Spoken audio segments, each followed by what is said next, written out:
हाँ जी, नमस्कार सभी को। बहुत बहुत प्रणाम आप सभी को। आई होप कि आप सब बहुत बढ़िया होंगे और प्रिपरेशन आपकी अच्छी चल रही होगी। रि संजय में आपका बहुत बहुत स्वागत है। आज के इस मेंस के बहुत ही अमेजिंग सेशन आपका होने वाला है और इसमें आपको डिस्क्लेमर एक पहले ही मैं दे दूं कि आज आपको लॉजिकल रीजनिंग भी आज से आपको देखने को मिलेंगी।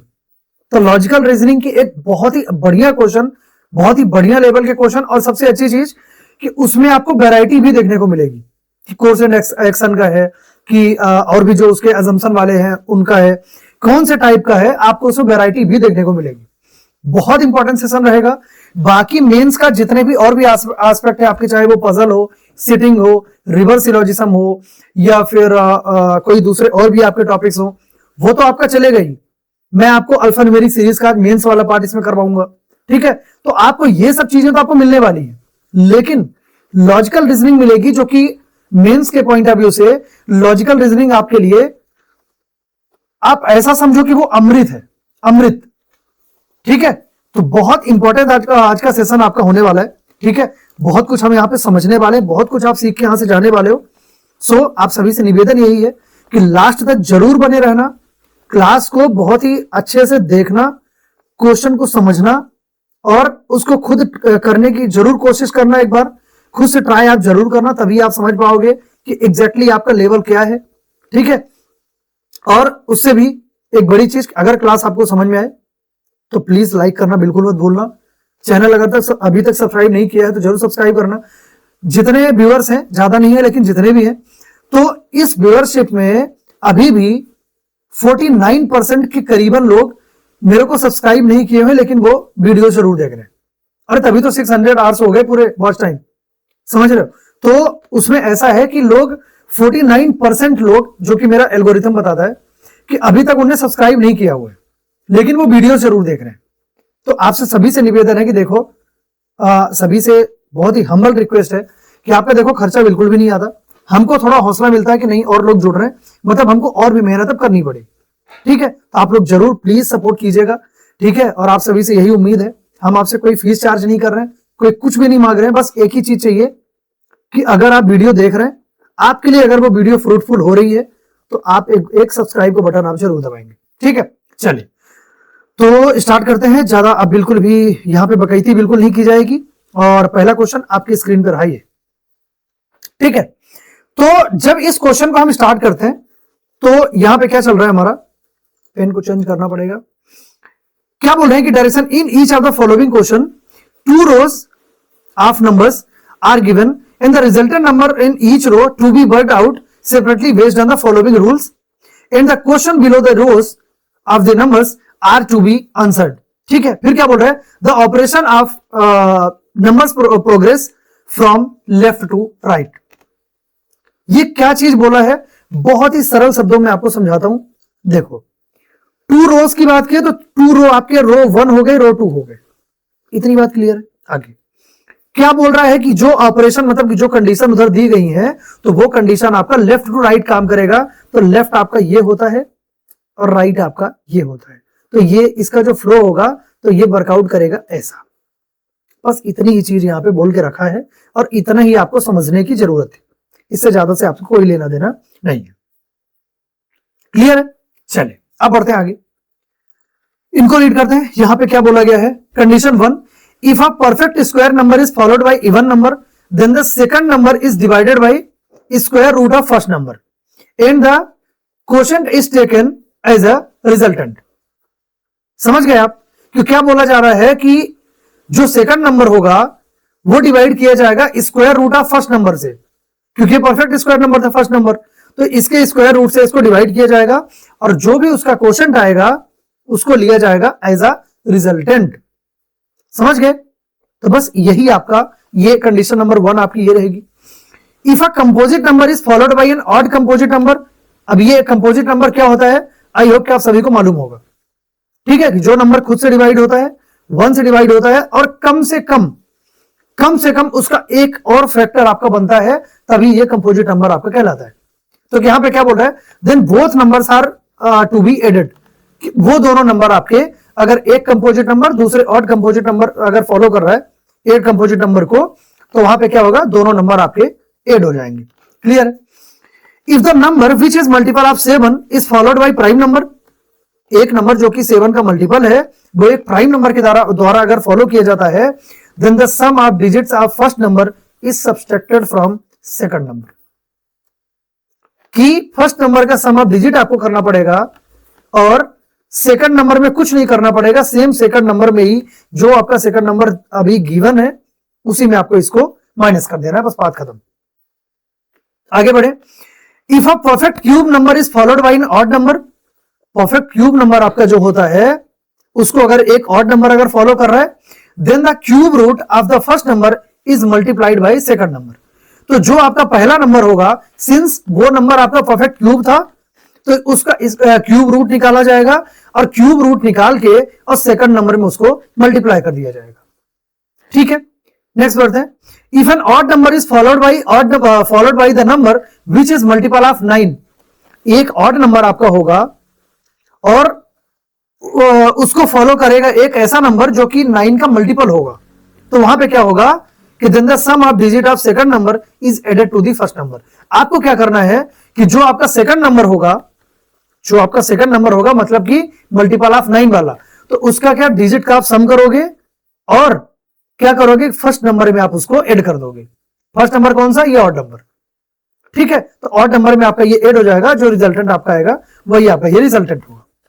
क्लियर है, चलो और आगे बढ़ते हैं।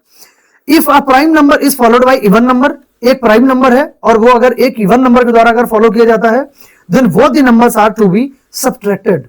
अब सब्ट्रैक्ट करने का उसमें क्या रहेगा कि जो बड़ा नंबर होगा उसमें उसी में आपका छोटा नंबर आपका ये जो सब्ट्रैक्शन आपको करना है तो वो होगा, अदरवाइज आपका नहीं होगा।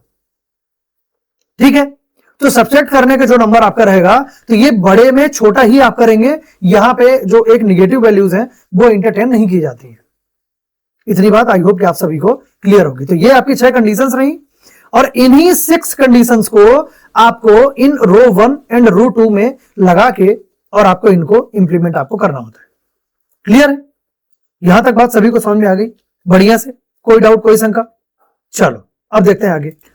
वन मोर थिंग कि यहां पे ये थोड़ा सा ये पार्ट आपका हाइड हो रहा है, सो मैं उसको यहां पे मैं लिख देता हूं कि ये जो नंबर्स आर कितना हाइड हो रहा है, एक मिनट में चेक कर लेता हूं इसको कि ये नंबर्स आर, तो यहां पे कुछ और नहीं लिखा है। ये वाला तो आपको समझ में आ ही रहा होगा, ये वाला जो यहां पे लिखा हुआ है बस यहां से आगे का पार्ट में लिख रहा हूं। ठीक है, तो यहां पे आपका लिखा हुआ है नंबर्स आर। क्लियर है, तो ये पार्ट यहां पे ये आपको समझ में आ रहा है कि ये नंबर्स आर यहां पे लिखा जो कि आपका ये वाला पार्ट जो आपका हाइड हो रहा है। ठीक है, चलिए अब बढ़ते हैं आगे। अब बिल्कुल बाकी तो सब कुछ क्लियर है, कोई इसमें डाउट शंका वाली बात नहीं है ना? चलिए अब बढ़ते हैं आगे और क्या करना है उसकी अब हम बात करते हैं। पहला आपका इसको मैं थोड़ा सा हटा देता हूं, ये जो लिखा पड़ा है, तो क्योंकि अब हमको यहाँ पे अब अच्छा वर्कआउट यहाँ पे करना पड़ेगा। चलिए, वर्कआउट इन द सेंस मेहनत यहाँ पे, है ना? वर्कआउट वो वाला नहीं, उसके लिए शाम में जाना पड़ता है, चाहते हैं हम, है ना?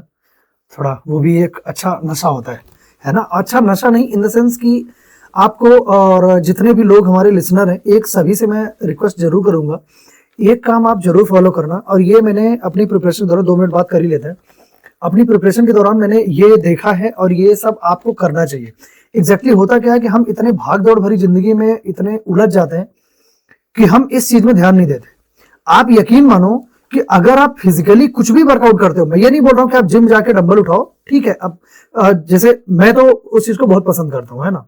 तो वो मेरे को तो पैशन है मेरा, तो मैं तो वहां पे जाता हूं, ठीक है। लेकिन अगर आप जो चीज भी आपको सही लग रही है, आपको अच्छा लगता है कि आपको मॉर्निंग में वॉक करना है, तो अच्छा थोड़ा सा इंटेंस वॉक करना, थोड़ा जल्दी फास्ट वॉक करना, आप रनिंग कर सकते हो, बिल्कुल करो, है ना? ये सब चीज आप जो कुछ भी आपको अच्छा लगे, जॉगिंग करना है, योगा करना है, या फिर कपाल भारती करनी है, जो भी करना है, मेडिटेशन करना है, जो भी कुछ करना है, लेकिन फिजिकली कुछ ना कुछ जरूर करो आप। बहुत इंपॉर्टेंट है, आपका जो मेंटल जो एक एबिलिटी है ना, वो बहुत इनहांस होती है इससे, है ना? तो ये चीज आप जरूर ऐड करो। 24 आवर्स आपके होते हैं, ऐसा आप टाइम डिवाइड करो कि नहीं भी तो कम से कम आधे घंटे आप खुद के लिए निकालो। मॉर्निंग में कर रहे हो कि कब कर रहे हो, लेकिन सबसे बढ़िया टाइम होता है मॉर्निंग में ही। तो मॉर्निंग में अगर आप कर रहे हो तो बहुत अच्छी चीज है। क्लियर है? तो ये टाइम आप जरूर निकालो, आपकी प्रिपरेशन के लिए ये कहीं ना कहीं आपके लिए ये डायमंड है ना। चलिए अब यहां पे बात करते हैं। क्वेश्चन नंबर 1 की बात करें, इफ P is the resultant of first row, P is the resultant of first row, then what will the resultant of second row. ये जो P आपका दिया गया है, तो ये बोल ये रहा है कि जो P है ये इसका रिजल्टेंट है। करना आपको क्या है, बहुत ही ध्यान से सुनेंगे आप, कि यहां पे ये जितना भी आपको ये लिखा गया है, पहले आप इनमें ऑपरेशन, वही जो कंडीशन आपने अभी प्रीवियस से पढ़ी है, इनमें कंडीशन लगा के इसका रिजल्टेंट निकालो। जो इसका रिजल्टेंट निकलेगा वो P की वैल्यू होगी। अब P की जगह में वो वैल्यू आपको रखे और फिर इस पे वही सेम ऑपरेशन आप लगाओ, तो आपको ये देखने को मिल जाएगा। आई होप कि ये बात आप सभी को बहुत ही क्रिस्टल क्लियर समझ में आई हो। नहीं आई है तो मैं आपको करके बताता हूं। देखो, सबसे पहले क्या करेंगे, हम पेयर में ही वैल्यूज को उठाएंगे, जैसे कि कंडीशन हमारी लिखी थी कि एक नंबर दूसरे नंबर को फॉलो कर रहा है, एक नंबर दूसरा नंबर। अब वो नंबर कैसा है क्या है वो तो आपको कंडीशन बताएगी, बट ये कि एक नंबर दूसरे नंबर को फॉलो कर रहा है। तो यहां पे हम क्या करेंगे, रो 1 की भी हम बात कर रहे हैं, और रो 1 में सबसे पहले हम उठाएंगे 42 और दूसरा उठाएंगे आप 13, 42 एंड 13। ठीक है, अब देखो आगे 42 एंड 13, तो इसमें कौन सी कंडीशन आपकी लगेगी, कंडीशन की बात कर लेते हैं। If a perfect square, perfect square आपका पहला नंबर तो है नहीं, फॉलोड बाय इवन नंबर बिल्कुल भी नहीं है, क्योंकि 43 और 12 था आपका, 42 और 12 था, तो 42 मतलब कि एक इवन नंबर है। Composite number is followed by odd composite number.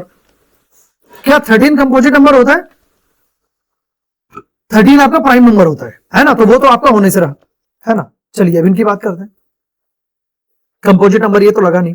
A number which is multiple of 7, number which is multiple of 7 is followed by prime number. बस यही तो आपको चाहिए था कि a number is multiple of 7, तो ये होता है 7 6 जा 7 6 42 होता है, और ये होता है आपका 13 होता है आपका प्राइम नंबर। तो यही बोला गया है कि इवन नंबर या फिर a number which is multiple of 7 is followed by prime number, तो ये 13 आपका प्राइम नंबर होता है। तो नेक्स्ट उसके लिए क्या बोला है, क्या करना है आपको इसमें, कि number which is multiple of 7 is followed by prime number, then the sum of digit of first number is subtracted from the second number. बहुत ही ध्यान से देखना, फर्स्ट नंबर का डिजिट का सम आपको करना है। तो 4 और 2 हमने किया तो क्या मिला आपको, 6 मिला। अब ये 6 इससे आप माइनस कर दो, क्या मिला आपको एज आउटकम, एज आउटकम मिलेगा आपको 7। 7 के बाद 45 आप फिर से यहां पे लिख दो, नेक्स्ट टर्म आपकी एज इट इज यहां पे लिख जाएगी, तो 45 आपका यहां पे हो जाएगा। ये 45 है ना, 5 को मैं हटा के एक बार फिर से कर देता हूं, नहीं तो बहुत लोग बोलेंगे कई बार, नो डाउट बहुत गंदा भी लिखा जाता है, ये हकीकत है ना। तो ये हो जाएगा आपका 45। क्लियर है? अब देखो, अब अगेन आपको वही कंडीशन आपको रीड करनी पड़ेगी कि इसमें कौन सी कंडीशन आपकी लग रही है। चलिए देख लेते हैं। परफेक्ट स्क्वायर नंबर तो आपका हो नहीं रहा था, क्योंकि पहला नंबर आपका 7 था, कंपोजिट नंबर 7 होता नहीं, प्राइम नंबर आपका होता है। If a number is a multiple of 7, तो ये 7 का मल्टीपल बिल्कुल हो रहा है, 7 का 7 ही हो रहा है ना, is followed by prime number. अब ये 45 जो होता है ये प्राइम नंबर तो होता नहीं है, प्राइम नंबर तो ये होता नहीं है, तो यहां पे तो हम बिल्कुल नहीं लिख पाएंगे। चलो आगे बढ़ते हैं।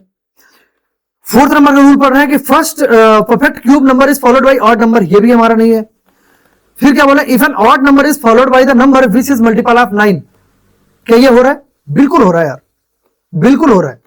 ठीक है, मल्टीपल ऑफ 9 बिल्कुल हो रहा है। 9 5 9 5 45, तो ये आपका हो रहा है। और 7 आपका ऑड नंबर होता है, तो odd number is followed by multiple of 9, then the sum of digits of second number is added to the first number. तो जो सम ऑफ डिजिट होगा आपका सेकंड नंबर का, सेकंड नंबर मतलब कि 45, तो 45 के डिजिट का सम क्या हो जाएगा आपका 9।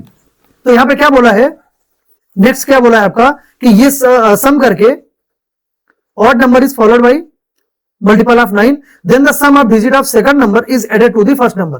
तो इसका जो डिजिट का सम हुआ था ये हुआ आपका 9, और ये पहला नंबर आपका 7, तो यही बोल रहा है कि 9 + 7 हो जाएगा, और ये नंबर कितना हो जाएगा, 9 7 16 16। क्लियर है? ये हो जाएगा आपका 16। आई होप कि इतनी बात आप सभी को बहुत ही क्रिस्टल क्लियर समझ में आई होगी। बढ़े आगे। अब जब ये रिजल्टेंट आया तो एज यूजुअल कि हम इसमें 64 हम अगेन यहां पे लिख लेंगे, नेक्स्ट टाइम आपका रहेगा 64, तो 64 हमने यहां पे लिख लिया। अब इसके लिए कंडीशन अब रीड करो, यहां पे क्या बोला, perfect square number is followed by even number, then the second number is divided by square root of first number in the quotient is taken as a resultant. यही नंबर तो आपका लग ही रहा है। देखो 16 और 64 आपका हो रहा है, फिर से देखो ये 16 और 64 आपका हो रहा है। 16 आपका परफेक्ट स्क्वायर नंबर होता है क्योंकि ये 4 का स्क्वायर होता है। 64 आपका इवन नंबर होता है। तो यही तो वो बोल रहा है कि perfect square number is followed by even number. 64 आपका इवन नंबर होता है। Then the second number is divided by square root of first number. तो फर्स्ट नंबर का स्क्वायर रूट क्या होगा? 16 हो रहा है ना, तो फर्स्ट नंबर का स्क्वायर रूट आपका होगा क्या? 4।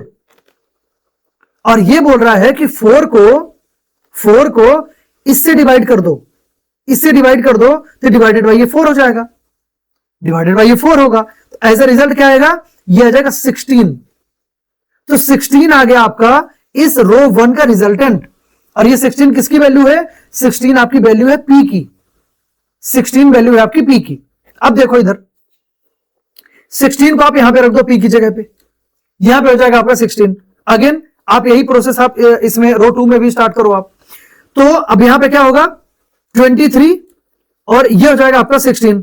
तो 23 आपका होता है ऑड नंबर और ये 16 आपका परफेक्ट स्क्वायर नंबर। यहां पे देखते हैं हम परफेक्ट स्क्वायर पहले तो आपका हो नहीं रहा है ना, क्योंकि 23 कंपोजिट नंबर प्राइम नंबर होता है। 23 आपका प्राइम नंबर होता है, तो ये कंपोजिट नंबर ये भी नहीं हो रहा है। If the number is multiple of 7, 7 का मल्टीपल बिल्कुल भी नहीं होता। If a perfect cube number, perfect cube 23 होता नहीं है। If an odd number is followed by multiple of 9, multiple of 9, यहां पे हमको चाहिए क्या? हमको चाहिए 16, बिल्कुल ये भी नहीं हो रहा है आपका। आगे बढ़ते। If a prime number is followed by even number, बिल्कुल हो रहा है ये। प्राइम नंबर आपका जो 23 है वो प्राइम नंबर है और उसको फॉलो कौन कर रहा है? Even number. इवन नंबर वो कौन? 16, जो भी हमारा रिजल्टेंट आया, तो ये हो जाएगा 16। Then the both the numbers are to be subtracted. अब ये सब्सट्रैक्ट करने की बात कर रहा है, तो सब्सट्रैक्ट जब करेंगे हम तो यहां पे क्या हमारा निकलेगा? बहुत ही ध्यान से देखेंगे।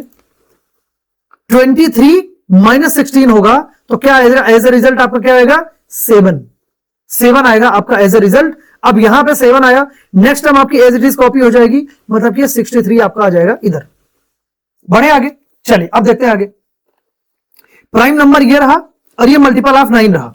तो ये आपकी जो लास्ट वाली जो कंडीशन अभी हमने पढ़ी थी, अगर वो आपकी वर्कआउट कर गई कि ऑड नंबर हो रहा है, अब प्राइम नंबर है, ऑड नंबर तो है वो, है ना, क्योंकि वहां पे नंबर कौन सा हो रहा है आपका? 7। तो आपका ये ऑड नंबर है। Odd number is followed by multiple of 9 और ये 9 का मल्टीपल भी होता है कौन? 63। 9 का मल्टीपल होता है ना, 9 7 63, 9 से 1 जा 63, तो आपका ये होता है। ठीक है, तो यहां पे बोला क्या है ये इस वाली कंडीशन में? Then the sum of digit of second number is added to first number. ठीक है, sum of digit of second number, इनके डिजिट का सम क्या होगा? 6 + 3, ये हो जाएगा आपका 9 और ये फर्स्ट नंबर आपका ये 7 रहा, तो 9 + 7, तो ये कितना हो जाएगा आपका? 16। और ये 16 जब आया तो नेक्स्ट टाइम आपकी होगी 55, तो 55 आपकी यहां पे एज इट इज आपकी कॉपी हो जाएगी। आई होप कि ये चीज आपको समझ में आई होगी। ठीक है, आ गई 55। चलो अब देखते हैं आगे और आगे बढ़ते हैं। 16 एंड 55 क्या बोल रहे हैं? पहले ही देखो, perfect square number is followed by even number. 55 आपका इवन नंबर नहीं होता, ये परफेक्ट स्क्वायर तो आपका चल गया, लेकिन ये इवन नंबर नहीं होता। बस इसी वजह से हमको यहां पे रुकना पड़ा, ये कंडीशन हमारी यहां पे एप्लीकेबल नहीं हुई। If a composite number is followed by odd composite number, odd composite number, ये कंपोजिट नंबर होता है क्या? ये दोनों कंपोजिट नंबर है, बिल्कुल है, आराम से। ठीक है, तो बोल क्या रहा है कि if a composite number is followed by odd composite number, 55 आपका ऑड कंपोजिट नंबर होता है, then both the numbers are to be added. इन दोनों नंबर्स का आपका यहां पे जो एडिशन है वो कर दिया जाएगा। क्लियर है? अब कोई और भी तो यहां पे काम नहीं कर रहे, देख लेते हैं। इधर number is followed by multiple of 7, 7 का मल्टीपल क्या चल रहा है हमारा? ये तो 55 हो रहा है, 7 का मल्टीपल तो आपका हो ही नहीं रहा है ना। तो ये मुद्दे की बात ये है कि composite number is followed by odd composite number, then the both the numbers are to be added. इन दोनों नंबर्स का आपका एडिशन आपका किया जाएगा। ठीक है, जब एडिशन होगा तो इन दोनों नंबर को आप ऐड कर दो, तो यहां पे क्या हो जाएगा? ये 65 हो जाएगा 10 ऐड करने पे, और प्लस 6, तो ये हो जाएगा आपका 71, और 71 हो जाएगा आपका क्या? रिजल्टेंट। ये हो जाएगा आपका रिजल्टेंट। क्लियर है? और 71 आपका हो जाएगा ऑप्शन नंबर डी, ये हो जाएगा आपका राइट आंसर। समझ गए? आप यकीन मानो ये जो क्वेश्चन अभी आपने किया और ये क्वेश्चन जो आपने देखा, ये पीओ मेंस का क्वेश्चन है, पीओ मेंस का क्वेश्चन है। और ये मेरे को समझाने में टाइम लगा, लेकिन अगर आप कंडीशन को जितना जल्दी आप रीड कर पाएंगे उतना जल्दी ऐसे क्वेश्चन को आप आराम से टैकल कर पाएंगे। बहुत ही बढ़िया क्वेश्चन है, बहुत मस्त क्वेश्चन है, करने में आपको बहुत एंजॉय आप करेंगे। क्लियर है? चलिए अब थोड़ा सा मैं गला गीला कर लूं, बहुत ज्यादा बोल लिया। चलिए तो अब सेकंड क्वेश्चन हम देखते हैं कि इसमें हमको क्या करना है, और आपको इससे पूरा आइडिया भी आपको कंप्लीट लग जाएगा। ठीक है, बढ़ते हैं आगे। तो इसमें क्या है, चलो ये आपका लॉजिकल रीजनिंग है, फिर आपका ये है, चलो बढ़िया है ना, इनकी बात कर रहे हैं। क्या बोल रहा है कि what is the sum of resultant of first and second row, कि फर्स्ट रो और सेकंड रो का जो आपका रिजल्टेंट आएगा उसका सम क्या होगा। अब हम चलेंगे थोड़ा सा मैं फास्ट चलूंगा, है ना, फास्ट इन द सेंस कि ऐसा नहीं कि आपको समझ में ना आए। 64 और 23 ये आपका सबसे पहले नंबर हमने लिख लिया। अब बढ़ते हैं आगे, देखते हैं कि यहाँ पे क्या बोलना चाह रहे हैं ये। तो 64 आपका होता है perfect square number is followed by even number. Even number 64 आपका परफेक्ट स्क्वायर तो होता है, लेकिन ये इवन नंबर नहीं होता, है ना। तो ये वाला आपका पहला वाला रूल तो आपका यहां पे लगा नहीं। Composite number is followed by odd composite number, 23 आपका कंपोजिट नंबर भी नहीं होता। If the number is multiple of 7 is followed by prime number. क्या 64 7 का मल्टीपल होता है? नहीं होता। तो आपका ये भी कंडीशन में आपकी नहीं लगेगी, मींस कंडीशन नंबर थर्ड भी आपकी नहीं लगेगी। Perfect cube number is followed by odd number, ये कंडीशन आपकी लगेगी, क्योंकि 64 आपका 4 का क्यूब होता है। 64 आपका 4 का क्यूब होता है। ठीक है, अब देखो तो बोला क्या है यहां पे कि if the perfect cube number is followed by odd number, यही बोला है ना, perfect cube is number is followed by odd number, then the cube root of first number is multiplied by second number. समझ गए आप क्या बोल रहा है? देखो यहां पे क्या करना है, इसका क्यूब रूट निकालना है। क्यूब रूट इसका क्या आएगा? 4 आएगा। तो यहां पे हो जाएगा 23 इंटू 4, 23 चौको 92, 92। तो 92 आपका ये आया। अब इसके अलावा नेक्स्ट स्टेप मतलब कि 45 आपकी एज इट इज यहां पे कॉपी हो जाएगी। क्लियर है? बढ़े आगे।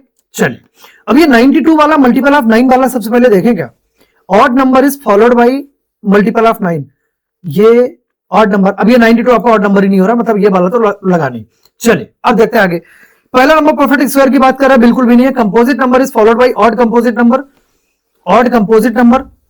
हाँ ये वाली कंडीशन आपकी यहां पे लग रही है, क्योंकि 92 भी आपका कंपोजिट नंबर होता है और 45 आपका ऑड कंपोजिट नंबर होता है ना। तो ये वाली कंडीशन आपकी यहां पे फिलहाल के लिए लगेगी, है ना। Then both numbers are to be added, ये दोनों नंबर का एडिशन यहां पे कर दिया जाएगा। आपको चाहिए, अगर आपको लग रहा है तो आप और भी इसको फर्दर आप चेक कर सकते हैं, कोई इसमें दिक्कत वाली बात नहीं है। लेकिन कोई सा भी नंबर, कोई सी भी कंडीशन, किसी भी दो नंबर में एक ही कंडीशन आपकी एप्लीकेबल होगी, दो कंडीशन कभी भी उसमें एप्लीकेबल नहीं होने वाली है।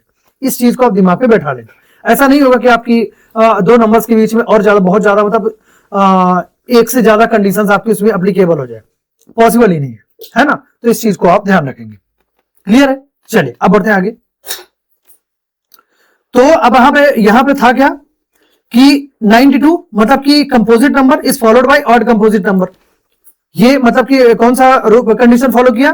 Condition number 2। ठीक है, तो बोथ नंबर्स आर टू बी एडेड, कि दोनों नंबर आपके ये ऐड कर दिए जाएंगे। अब इसको देखो आप, जब आप इनको ऐड करोगे दोनों का एडिशन आपको करना पड़ेगा। तो 5 + 2 7 और 9 + 4 ये हो जाएगा 13, ये हो जाएगा 13। क्लियर है? इतनी बात सभी को क्लियर है? चलो ये आया इतने का रिजल्टेंट 3 नंबर का। अब ये 84 जो कि आपके फोर्थ नंबर का, आपका फोर्थ नंबर है, ये आप 84 आपका एज इट इज यहां पे कॉपी हो जाएगा।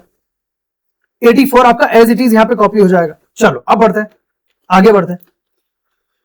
तो यहां पे बोल क्या रहा है कि perfect square number, perfect square तो देखो है नहीं, है ना। कौन सा नंबर आपको मिला था? ये 137। तो 137 तो आपका परफेक्ट स्क्वायर आपका होता नहीं है ना। तो ये वाला पहला वाला तो लगने से रहा। कंपोजिट नंबर 137 कंपोजिट नंबर होता है क्या? और फिर ये ऑड कंपोजिट नंबर, तो ये 84 तो आपका इवन नंबर होता है।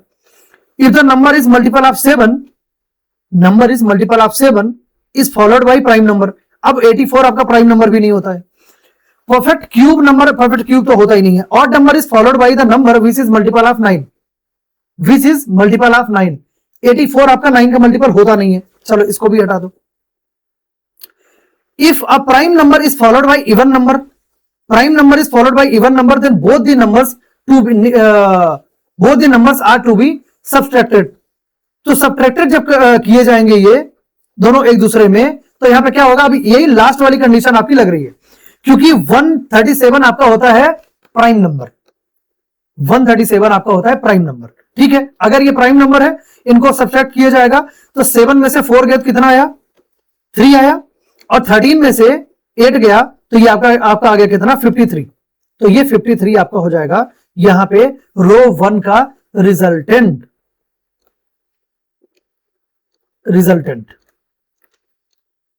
क्लियर है कि ये आ गया आपका रो 1 का रिजल्टेंट, है ना। मैंने यहां पे पता नहीं क्या लिख दिया है, बट ठीक है, ये है रिजल्टेंट, है ना।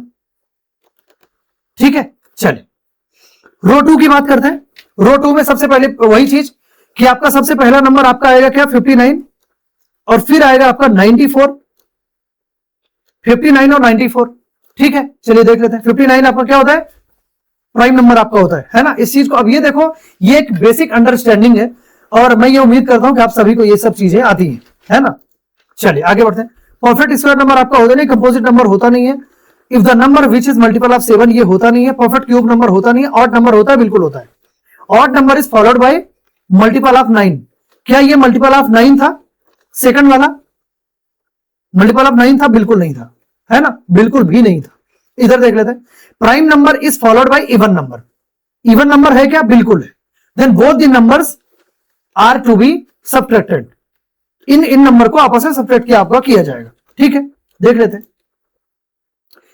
इनको जब इनमें से माइनस करेंगे तो 14 माइनस 9 आपको ये आएगा, आपका रिजल्टेंट आएगा, एक तो आ जाएगा 5, फिर 9 माइनस 6 ये हो जाएगा आपका 3, 35 अभी तक का इन दोनों नंबर का आपका आएगा रिजल्टेंट। क्लियर है। अब यहां पे फिर आ जाएगा आपका 72, ये आपका 72। चलो आगे बढ़ते हैं। तो जब आगे बढ़ते हैं तो आपका किया जाता है क्या, 35 72। अब इसमें फिर से वही कंडीशन आपको रीड करनी है। 35 परफेक्ट स्क्वायर आपका होता नहीं है, कंपोजिट नंबर बिल्कुल होता है आपका, कंपोजिट नंबर आपका होता है। तो 35 और 72, तो composite number is followed by odd composite number. 72 आपका ऑड नंबर ही नहीं होता। If the number which is multiple of 7 is followed by prime number, क्या 72 प्राइम नंबर होता है, नहीं होता है। चलो आगे बढ़ते हैं। परफेक्ट क्यूब बिल्कुल नहीं होता है। Odd number is followed by the number which is multiple of 9। देख लेते हैं। ऑड नंबर आपका ये भी होता है, और 72 9 का मल्टीपल होता है।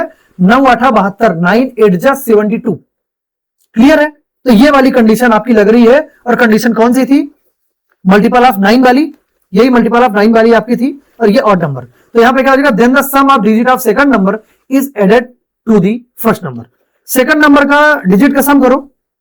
ये सेकंड नंबर आपका रहा, डिजिट का सम आपका क्या आया, 9 आया, 9 आया। इस 35 में 9 आपका ऐड हो जाएगा। बस इतना ही आपको करना है। तो ये आपका रिजल्टेंट क्या आएगा, ये आएगा आपका 44।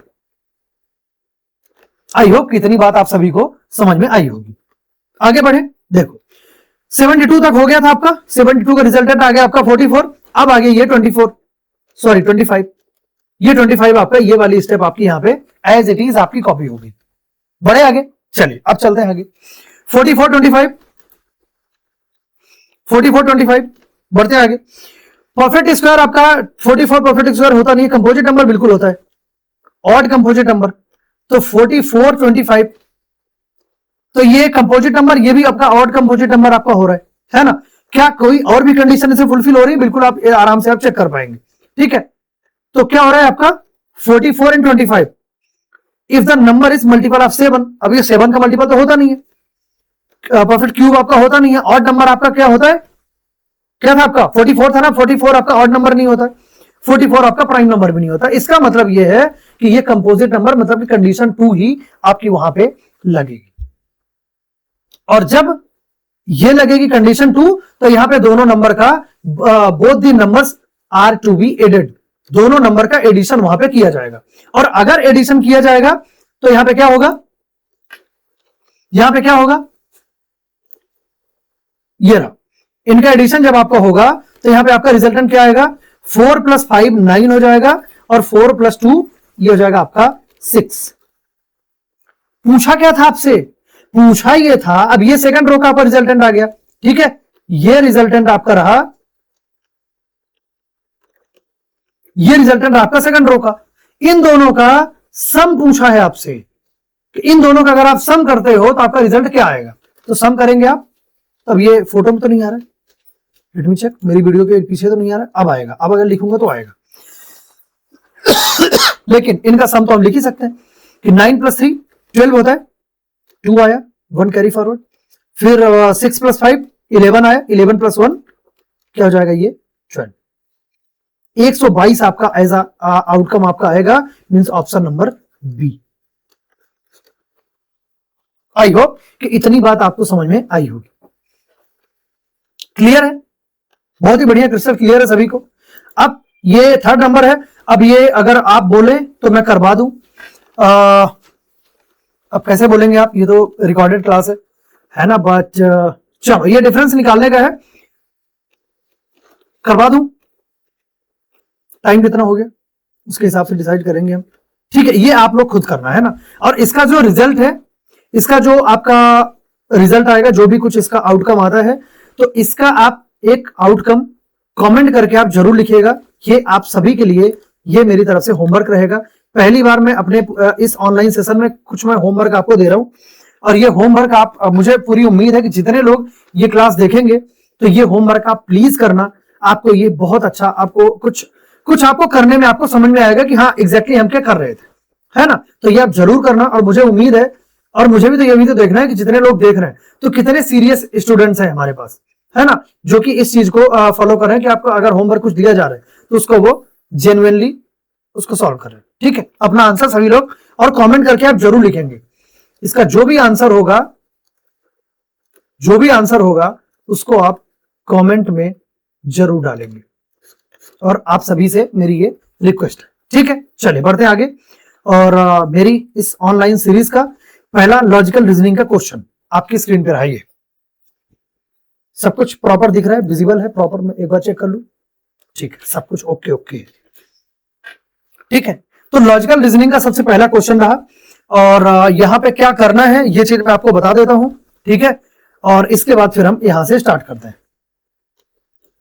देखो क्या बोल रहा है कि in the question below few statements are given depicting an issue और a problem, you have to assume everything in the statements to be true. क्या आपको यह अज्यूम करना है कि जितना भी स्टेटमेंट है ये एक ट्रू है, even if they are at variance from commonly known facts.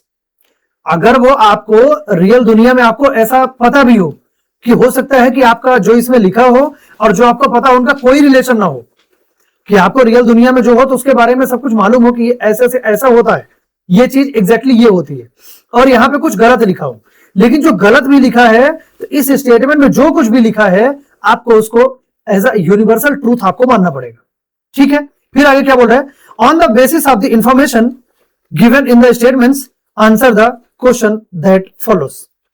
इसमें क्या बोल रहा है कि जो भी इंफॉर्मेशन आपके उस स्टेटमेंट्स में आपके दी गई है तो उसमें आपको देखना यह है कि आपके ये जितने ये एक्शन आपके दिए गए हैं तो कौन कौन से आप एक्शन आप ले सकते हैं, ठीक है। क्योंकि यहां पे प्रॉब्लम की बात की गई थी, इशू और प्रॉब्लम, तो वहां पे कुछ ना कुछ एक्शन की बात वहां पे की जाएगी कि उसका सोल्यूशन क्या हो सकता है, ठीक है। आई होप कि ये वाली बात तो आपको समझ में आई होगी। मुद्दे की बात, ये जो पैराग्राफ आपको लिखा गया है इसको स्टेटमेंट बोलते हैं, ठीक है, इसको बोलते हैं स्टेटमेंट, क्लियर है, ये होगा आपका स्टेटमेंट। इस स्टेटमेंट में कहीं ना कहीं एक प्रॉब्लम, एक इशू का मेंशन होगा, उस इशू को रिजॉल्व करने के लिए कौन कौन से नेसेसरी स्टेप्स आपके द्वारा लिए जा सकते हैं, क्या वो स्टेप्स इन दोनों में मेंशन है, अगर वो मेंशन है तो दोनों सही होंगे, अगर किसी में मेंशन है किसी में तो एक मेंशन होगा, अगर दोनों में मेंशन नहीं होगा तो उसका नन आपका, नीदर आपका आंसर जो है तो वो हो जाएगा। आई होप कितनी बात आपको समझ में आई होगी। चलिए अब पढ़ते हैं इनको। The global decline in bee population poses a serious threat to a wide variety of plants. Bees are declining in the abundance in many parts of the world, largely due to intensive farming practice and use of pesticide which are harmful for the bees।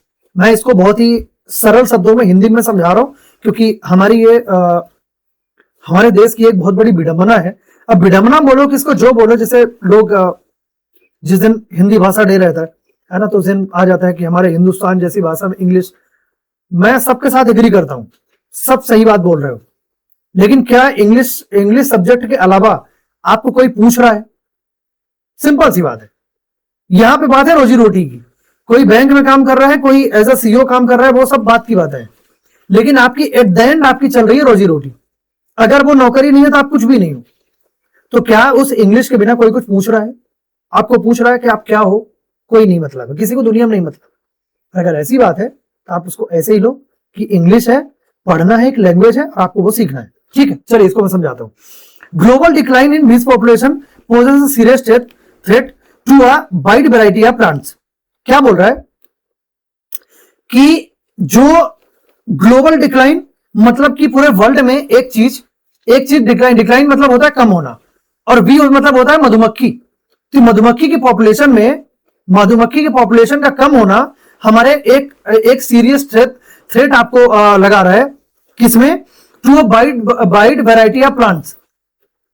इसमें क्या exactly बोल कर रहा है कि देखो कि जो आपकी मधुमक्खियों की पॉपुलेशन जो कि आपकी डिक्लाइन में है और ये दुनिया में पूरे हो रही है, ठीक है, तो ये एक सीरियस एक मतलब इसको क्या बोल सकते हैं, थ्रेट तो इतना तो समझ में आ ही रहा होगा कि एक बहुत ही सीरियस थ्रेट है। किसमें? वाइड वैरायटी ऑफ प्लांट्स में, जो कि आपके बहुत सारे वैरायटी जो प्लांट्स की आपकी अभी नई जो उगाई जा रही है। अब समझना आगे क्या बोल रहा है कि bees are declining in abundance in many parts of the world largely due to intensive farming practices and use of pesticides which are harmful for the bees. क्या बोल रहा है कि देखो पहले जो हमारे नेचुरल जो पेड़ होते थे, जहां पे कि हमारी ये बीज होती थी, बीज मतलब कि मधुमक्खी जहां पे छत्ता लगाती थी, जिससे बड़े पेड़ होते थे ना, तो वहां पे छत्ता लगाती थी। आजकल क्या हो रहा है कि जो वाइड वैरायटी ऑफ जो प्लांट्स की जो अभी लगाई जा रही है, वो पेड़ पहली बात कि उनकी हाइट भी ज्यादा नहीं होती, वो पेड़ इतने बड़े भी नहीं होते। तो ये जो बीज है, जो ये मधुमक्खी है, तो वो उसमें अपने छत्ते को लगा नहीं पाती है, और वो अगर अपना छत्ता लगा नहीं पाएंगी क्योंकि वो पेड़ उनके लिए ज्यादा मतलब एक मैं क्या बोलूं उनके लिए सुटेबल भी नहीं है। और सुटेबल क्यों नहीं है? यही यहां पे लिखा हुआ है कि सुटेबल इसलिए नहीं है कि farming practice, intensive farming practice and use of pesticides, pen change कर लेता हूं मैं, यूज ऑफ पेस्टिसाइड्स। पेस्टिसाइड क्या होता है कि डिफरेंट तरीके के आप केमिकल्स आप डाल रहे हो प्लांट में, आप उसमें आप खाद डाल रहे हो, तो खाद वगैरह ये सब क्या हुआ? ये केमिकल्स हैं, और वो केमिकल्स जो होते हैं तो उन बीज मधुमक्खियों की एक जो उनके सर्वाइवल के लिए वो कहीं ना कहीं एक सीरियस थ्रेट होते हैं, और वो उसी से वो कहीं ना कहीं वो उससे मरते जाते हैं। यही चीज इसमें बोली गई है, और इसी की वजह से इनकी जो पॉपुलेशन है, मधुमक्खी की जो पॉपुलेशन है, वो डिक्लाइनिंग स्टेट में जा रही है। आई होप कि इतनी बात आप सभी को बहुत ही बढ़िया तरीके से समझ में आई होगी। अब यहां पे बोल रहा है कि which of the following can be course of action by the concern authority to the increases bee population. तो बोल ये रहा है कि आपके कौन कौन से ऐसे एक्शन होंगे जो कि आपकी जो कंसर्न अथॉरिटी, ये कंसर्न अथॉरिटी कौन सी होती है? जो कि आपकी जो प्रॉब्लम है उसको सॉल्व करने के लिए जो अथॉरिटी काम कर रही होगी। अब जैसे अगर आप किसी शहर में रह रहे हो, तो अगर आपके आसपास कोई अगर दिक्कत होती है तो नगर निगम की टीम आती है ना, तो नगर निगम की टीम आपकी जो गई वो कंसर्न अथॉरिटी हो गई आपकी। तो यहां पर भी इनके पॉपुलेशन को इंक्रीज करने के लिए जो भी कंसर्न अथॉरिटी है, तो उसको कौन कौन से कोर्स ऑफ एक्शन कि कौन कौन से एक्शन उसको लेने चाहिए, बस वही दो एक्शन यहां पे लिखे गए हैं। अगर ये उससे रिलेवेंट होंगे तो आंसर होंगे, नहीं तो नहीं होंगे। पहले ही बात में क्या बोल रहा है कि कंजर्वेशनिस्ट कि कंजर्वेशन करने वाले जो लोग होते हैं, तो conservationist should be working with the industry to reduce the total amount and the number of chemicals being used while farming.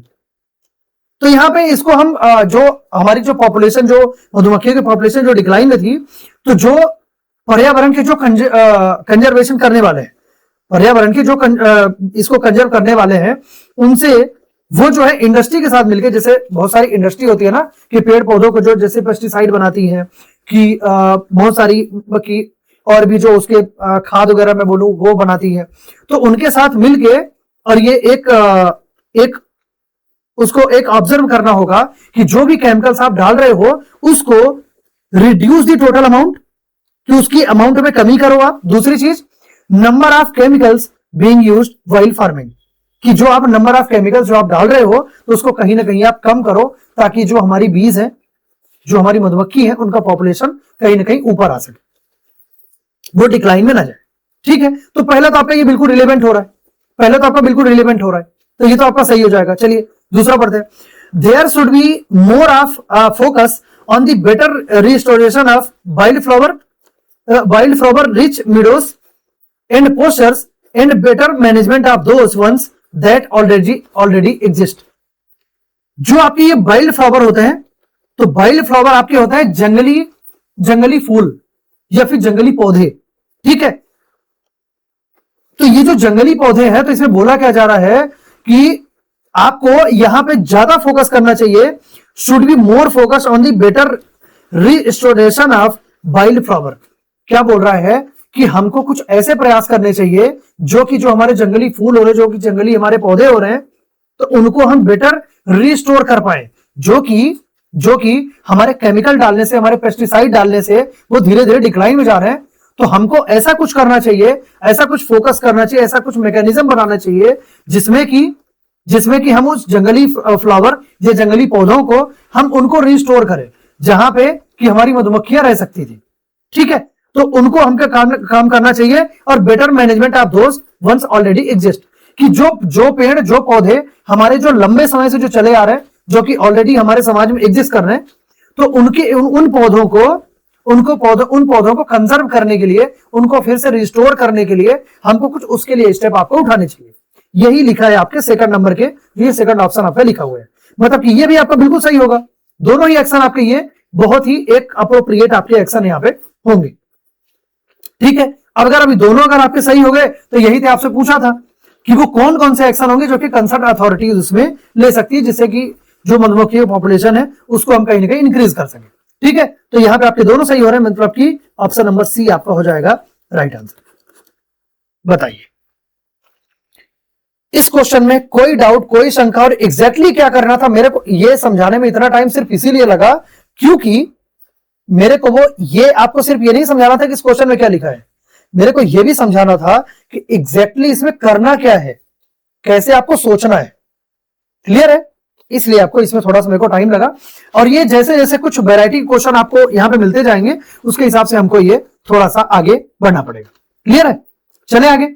चलिए next question on your screen, और ये क्वेश्चन आपका बहुत ही बढ़िया क्वेश्चन है, बहुत ही मस्त क्वेश्चन है। और अब इसमें अब मेरे से अगर आप में से कोई भी, अगर आप मेरे से ये पूछेंगे कि ये किस उसका कहने का मतलब कि किस टॉपिक का क्वेश्चन है, तो देखो मैं ये बिल्कुल नहीं बता पाऊंगा, मैं बिल्कुल भी नहीं बता पाऊंगा कि ये कौन से टॉपिक का ये क्वेश्चन है ना, क्योंकि ये पजल का क्वेश्चन है ना, ये सेटिंग अरेंजमेंट बिल्कुल भी नहीं है, ये आपके पजल का क्वेश्चन। मैं बता देता हूं, पजल है, और पजल में कौन सा शेप है, मतलब कौन सा ये टाइप है पजल में, जितने भी टाइप मैंने, अगर आपको मालूम नहीं है तो हमने रीजनिंग पूरा सब्जेक्ट का एक प्रॉपर पूरा कॉन्सेप्ट, पूरी डिटेल्स, पूरा बेसिक्स हमने एक दूसरी बैच है जो कि हमारी मॉर्निंग में चल रही है, उसमें हमने पूरा डन किया हुआ है। ठीक है, तो अगर आप लोगों ने नहीं देखा है तो प्लीज जाके देखिएगा। पजल आपका डन हो गया है, और आज से ही हमने सेटिंग अरेंजमेंट हमने स्टार्ट किया। क्लियर है, चलिए अब बढ़ते हैं आगे, और अब बात करते हैं इनकी कि ये क्या बोल रहे हैं। बहुत ही ध्यान से, इत्मीनान से आपको सुनना पड़ेगा। एलेक्स हैज, पेन को चेंज करना पड़ेगा उसके पहले, क्या बोल रहे हैं, Alex has to organise his file in a proper order, so he created 2 folders, folder 1 and folder 2। ठीक है, such that each folder contains 3 sub folders. Each जो फोल्डर, सभी के सभी जितने फोल्डर हैं उनमें 3 सब फोल्डर होंगे। Each sub folders contain at least two and at most 3 files. At most 3 files, देखो एक फोल्डर होगा, फोल्डर 1 फोल्डर 2, 2 फोल्डर हो गए आपके। इन दो फोल्डर्स के अंदर, इन दोनों फोल्डर्स के अंदर आपके 3 सब फोल्डर होंगे, और उन 3 सब फोल्डर्स के अंदर जो आपकी ये फाइल्स होंगी, तो ये फाइल्स एट लीस्ट 2 होंगी, मतलब कम से कम 2 होंगी, और ज्यादा से ज्यादा एट मोस्ट आपकी 3 होंगी। अब ये सॉरी, आज थोड़ा भंडारे का असर हो रहा है ना, क्योंकि खा के आए हैं तो वो थोड़ी डकार बीच बीच में, मतलब वो याद दिलाते रहता है कि आपने कुछ हैवी खाया है ना। चलो देखते हैं। तो वही चीजें बोल रहा है, एट लीस्ट और एट मोस्ट। इसका डिफरेंस जो है मैं बहुत ही क्लियर आपको ये समझा चुका हूं, है ना। तो मैं उम्मीद कर रहा हूं कि आपको ये बहुत ही अच्छे तरीके से आपको मालूम हो। आगे बढ़ते हैं। These subfolders are A B C D E F, whereas the files are, ये आपके फाइल्स के पूरे नाम दे रखे हैं।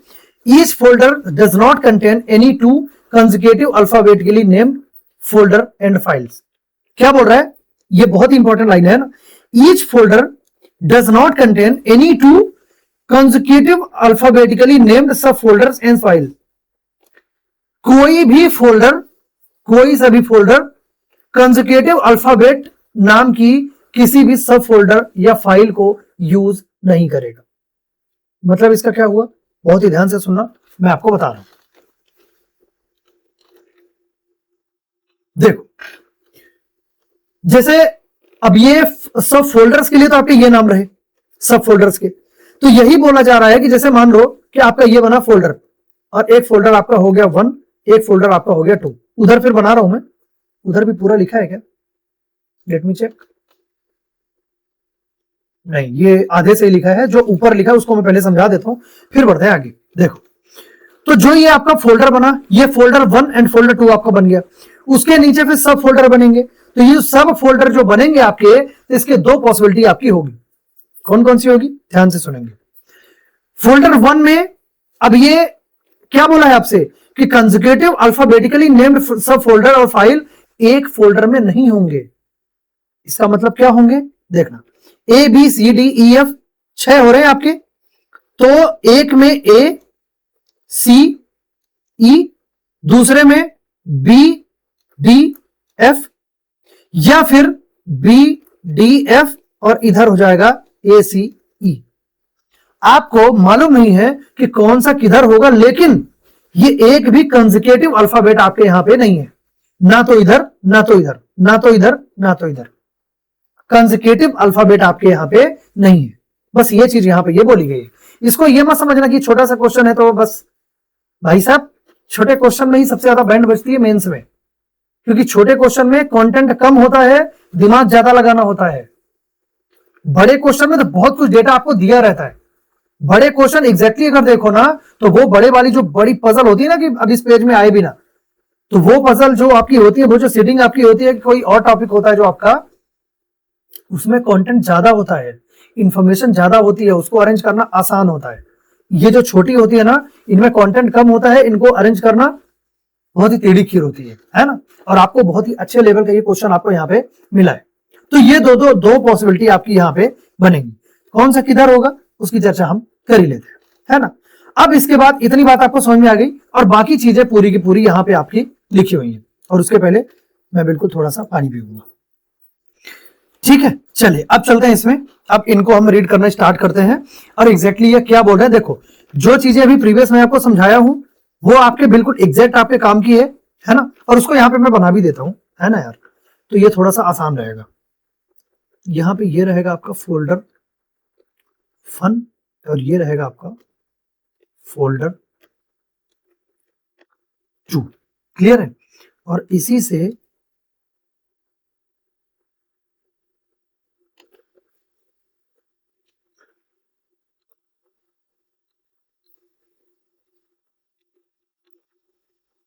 सेम इसको भी बना देते हैं।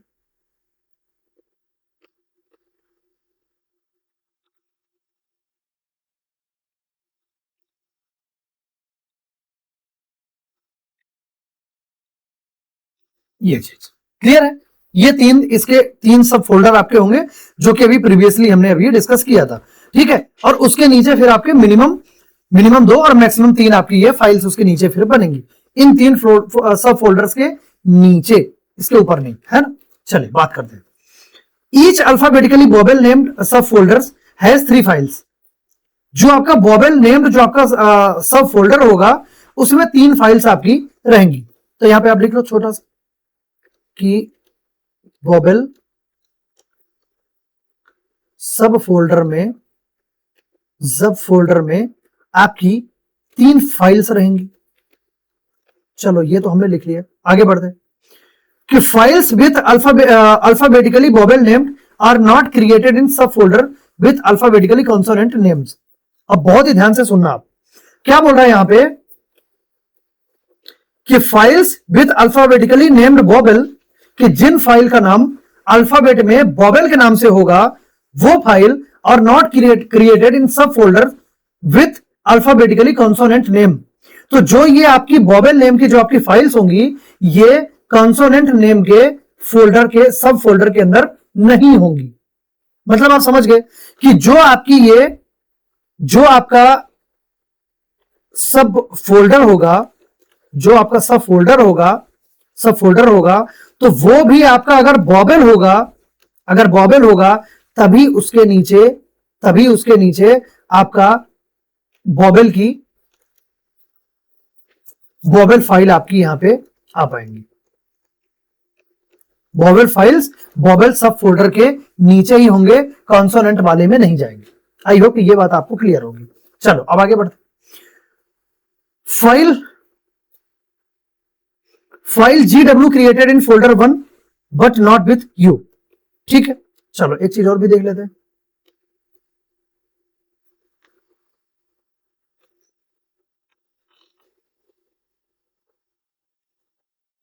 एक मिनट यार, कुछ दिक्कत हो रही है थोड़ी। चलिए अब यहां पे एक लाइन और, इसमें क्या था, इसमें देखो जो लाइन मैंने छोड़ी थी और ये था कि each folder does not contain any consecutive alphabetically named sub folder और फाइल्स। यहां पे फाइल्स का भी नाम था, और जब ये फाइल्स का नाम था, अब यहां से क्या था, यहां पे कुछ मैं ये देख लूं कि यहां पे कुछ मिसिंग तो नहीं है। GHIJKLMNOPQRSTUVW, जी से लेके डब्ल्यू तक आपका ये अल्टरनेट यूज होंगे, क्योंकि ये कंसेक्यूटिव अल्फाबेट आपके नहीं लिए जाएंगे। डज नॉट कंटेन लिखा गया है, कोई सा भी फोल्डर या सब फोल्डर कंसेक्यूटिव अल्फाबेटिकल ऑर्डर में ये फाइल को या सब फोल्डर को नहीं लेगा। क्लियर है। अब चलिए यहां पे देखते हैं, जी से लेके डब्ल्यू तक आपका है, यहां पे देख लेते हैं। जी से लेके डब्ल्यू तक है तो अब देखो फोल्डर 1 फोल्डर 2, तो जी अगर इधर होगा एच इधर होगा, HIJKLMNOPQRSTUV और ये हो जाएगा आपका डब्ल्यू। एक तो ये होगा, दूसरा वो भी देख लेते हैं। जो आपका इधर हुआ है तो हो सकता है कि इधर हो, एच जे, ऐसे ही करो ना, GHIJ फिर KLMNOPQRSTUV और ये हो जाएगा आपका डब्ल्यू। अब ये कौन किधर होगा ये अब देखने वाली बात होगी कि आगे और कुछ इंफॉर्मेशन क्या आपको यहां पे दिया गया है।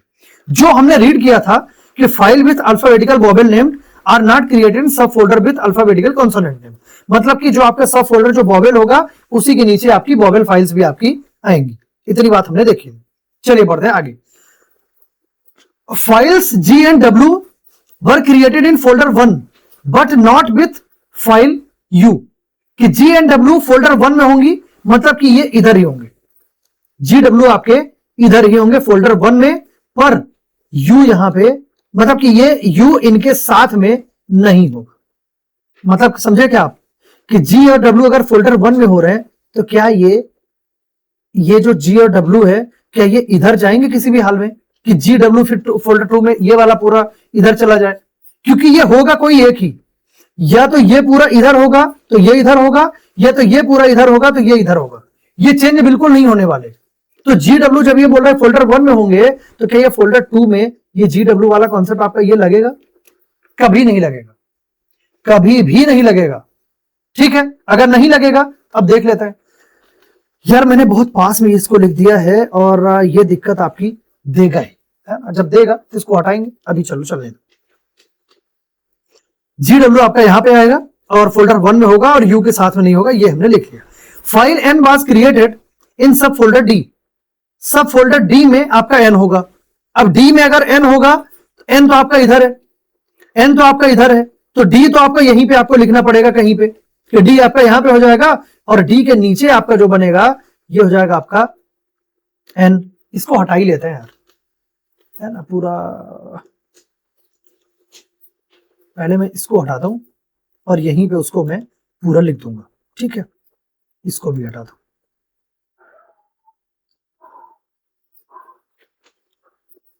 ध्यान से समझना कि G I K M O Q S U W सब कुछ आ गया है ना? G I K M O Q S U W, अच्छी बात है। H J L N P R T V, अब इन दोनों को हटा देते हैं।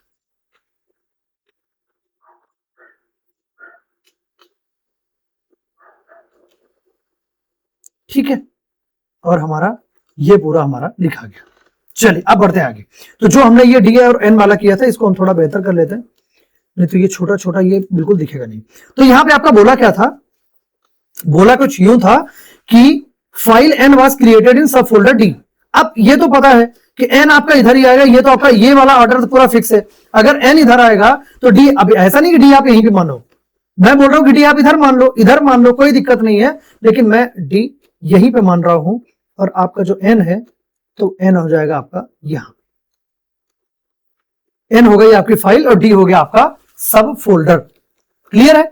चलिए आगे बढ़ते हैं, आगे बढ़ते हैं। Sub folder C has neither file K nor file Q. जो सी है वो के और क्यू दोनों ही नहीं है। ठीक है, तो जो आपका सब फोल्डर जो आपका सी हो रहा है, जो सी हो रहा है आपका, ये के और क्यू दोनों ही नहीं है, के और क्यू दोनों ही नहीं है। अब ये जब डी यहां पे आ गया, डी और एन, कि डी आपका फोल्डर जो है सब फोल्डर आपका यहां पे हो रहा है, तो जो हमारा इधर कंफ्यूजन था, कंफ्यूजन क्या था? ए सी ई बी डी एफ, तो ये डी अगर 2 में आ गया तो ये ऑर्डर आपका ये फिक्स हो जाएगा, ये वाला आपका हो जाएगा कैंसिल आउट। तो ए सी ई आपका होगा 1 में, 1 में आपका होगा ए सी ई, तो ए इधर आएगा, सी और ये हो जाएगा ई। आप इसमें टेंशन मत लेना कि सर आपको कैसे पता कि ए सी ई ऐसे ही होगा। अब ये चाहो तो आप ए इधर रख दो, इधर रख दो, क्या फर्क पड़ता है? आपको सब फोल्डर चाहिए, सब फोल्डर आपको मिल रहे हैं। फिर क्या बोल रहा है कि बी डी, तो बी हो जाएगा आपका यहां पे, डी आपका यहां पे और एफ हो जाएगा आपका यहां पे। आई होप कि इतनी बात आप सभी को बहुत ही बढ़िया तरीके से समझ में आई होगी। बढ़े आगे, चलिए अब चलते हैं आगे। फिर क्या बोल रहे हैं कि सब फोल्डर सी हैज नीदर के नॉर क्यू।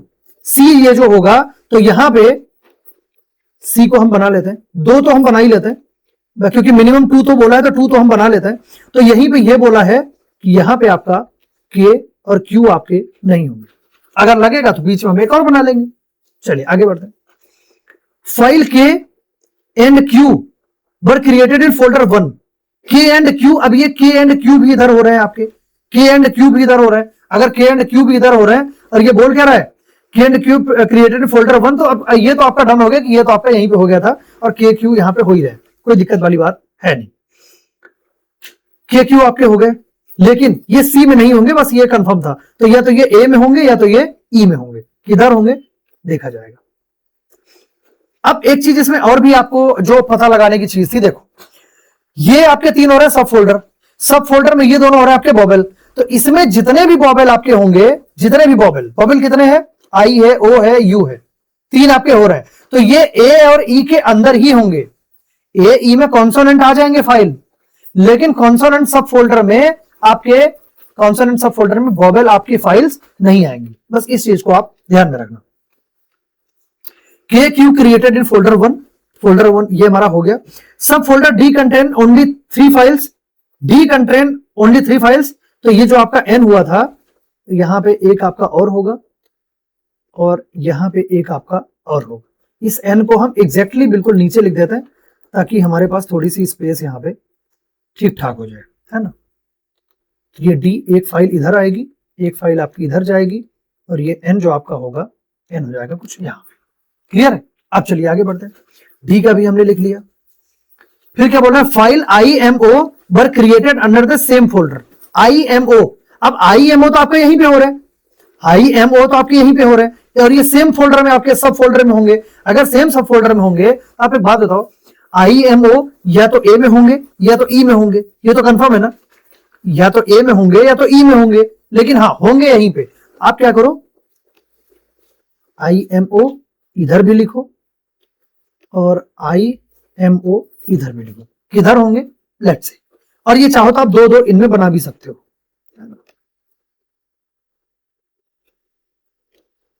दो इधर बने, इसमें भी हमको बनाने पड़ेंगे। अब देखो थोड़ा सा तो एडजस्ट आपको करना पड़ेगा, है ना, कि यहाँ पे थोड़ा कंजेस्टेड हो रहा है।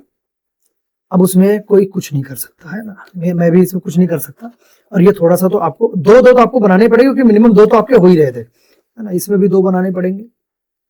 ये किधर आएगा और एक आपका इधर आएगा। अगर लगेगा तो एक हम इधर भी बना लेंगे, इधर भी बना लो आप। यहां पे तो जगह की भरमार है ए के लिए, बाकी EBDF के लिए थोड़ी थोड़ी तकलीफ है, समझते हैं, कोई दिक्कत नहीं है। तो IMO जो आपका हो रहा है या तो ए में होगा या तो ई में होगा। चलो आगे बढ़ते हैं और आगे बढ़ते हैं। The name of the file created in subfolder D appear immediate after the name of the file created in subfolder E in English alphabetical series। क्या बोल रहा है कि जो आपकी फाइल सबफोल्डर डी में आपकी बनेंगी, जो ये डी में आपकी बनेंगी, तो वो आपकी इमीडिएट आफ्टर होंगी name of the files created in subfolder E. Subfolder E में आपको यहीं से हिंट मिल जानी चाहिए कि जो आपको एन मिल रहा है, जो आपको एन मिल रहा है, तो क्या बोला है कि डी में जो होंगी इमीडिएट आफ्टर में होंगी किसके, ई के। तो एन भी तो किसी के आफ्टर में होगा ना, जस्ट। और जस्ट आफ्टर एन के क्या होता है, एन के किसके जस्ट आफ्टर होता है, एम के। तो IMO आपको दिया तो है कि IMO या तो ए में होगा या तो ई में होगा। तो यहीं से आपको पता लगा कि IMO आपके ई में ही होगा। ये आपका हो गया कंफर्म। तो IM और ये हो जाएगा आपका O। एम को मैं थोड़ा सा हटाता हूं, रीजन कि बहुत ज्यादा वहां पे गंदगी फैला दी मैंने ही। और ये हो जाएगा आपका M।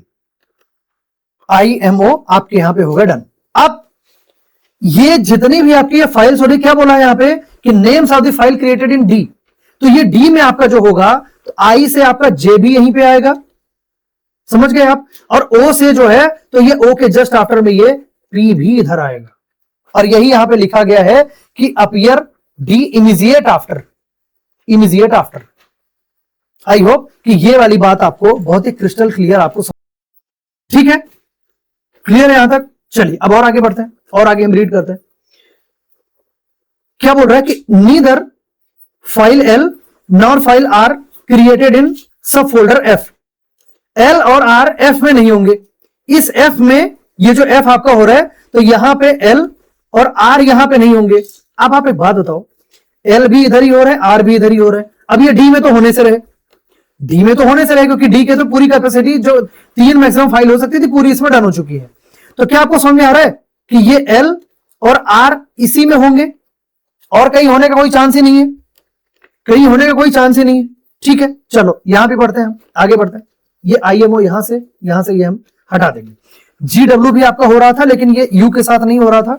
अब ये GW इधर होगा कि इधर होगा, होगा दोनों में से कहीं एक जगह ही, है ना। LR आपका F में नहीं होगा, ये चीज यहां पे ये बोल के रखा है। LR इधर created in F। File N and file G were not created in same folder. N and G, NG किधर हो रहा है, N आपका इधर है और G आपका इधर है। तो क्या बोला है कि file N and file G were not created in same folder. अरे हो भी नहीं रहा है, सेम फोल्डर हो कहां रहा है, जी इधर आएगा और एन इधर आएगा, तो वो तो हो भी नहीं रहा है ना, तो इसका तो कोई रिलेवेंस ही नहीं बन रहा है, तो फोकट में ये लाइन दी हुई है। File H and T were created in same subfolder but not with V. N and G किसकी बोल रहा है, एच एंड टी की, है ना, एच एंड टी किधर है, एच एंड टी इसमें रहे होंगे। ये क्या बोल रहा है कि एच एंड टी आपके जो होंगे वो सेम सब फोल्डर में होंगे but not with V, V के साथ नहीं होंगे। अब आप एक बात बताओ, वी भी आपका होगा तो यही ना, होगा तो यही। अगर एच टी साथ में हो रहे हैं तब ये बी में तो हो नहीं पाए क्योंकि डी की कैपेसिटी पूरी हो गई, बी में नहीं हो पाएगी क्योंकि बी में 2 फाइल तो आपकी हो चुकी है, 2 और रखे 4 हो जाएगी, जो कि आपकी कंडीशन के हिसाब से एक्सेप्टेबल नहीं है। आपको एच टी को, क्या आप समझ पा रहे हैं कि एच को आपको यही रखना पड़ेगा और टी को आपको यहीं पे रखना पड़ेगा। अब जब एच और टी को आप यहां पे रख देते हो तो अब आपका बचा क्या, इसमें जे एम पी आपका हो गया, एल आर आपका हो गया, एच टी आपका हो गया, तो एक ही तो बचा वो आपका भी, बाकी तो पूरे एलिमेंट आपके हो गए।